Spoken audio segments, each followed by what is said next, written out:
নমস্কার, আমাদের YouTube channel prime এডুকেশনের নতুন একটি ভিডিওতে আপনাকে স্বাগত।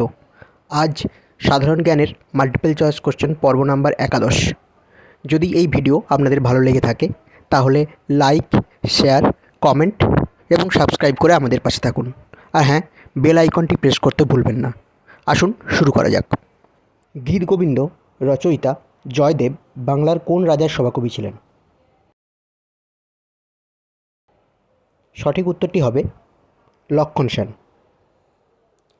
যে শ্রেণীর অক্ষরগুলিতে দর্পণের সম্মুখে পার্শ্বীয় পরিবর্তন হয় না তা হলো, সঠিক উত্তরটি হবে ও এম ইউ অর্থাৎ গ অপশানটি। কার রাজত্বকালে ফতেপুর সিক্রি নির্মিত হয়েছিল? সঠিক উত্তরটি হবে আকবর। ভিটামিন সি এর অপর নাম কি?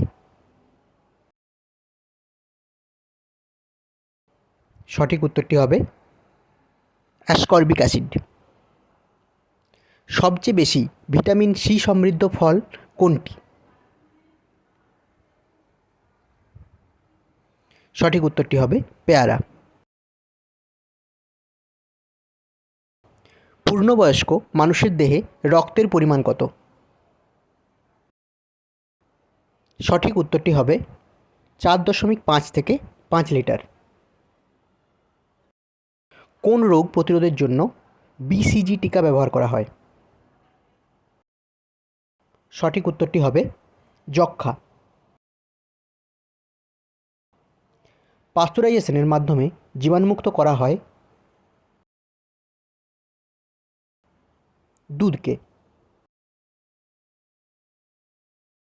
নিচের কোনটি ব্যাকটেরিয়াজনিত রোগ নয়? সঠিক উত্তরটি হবে পোলিও। ফিতাকৃমি কোন ধরনের প্রাণী? সঠিক উত্তরটি হবে অন্তঃপরজীবী।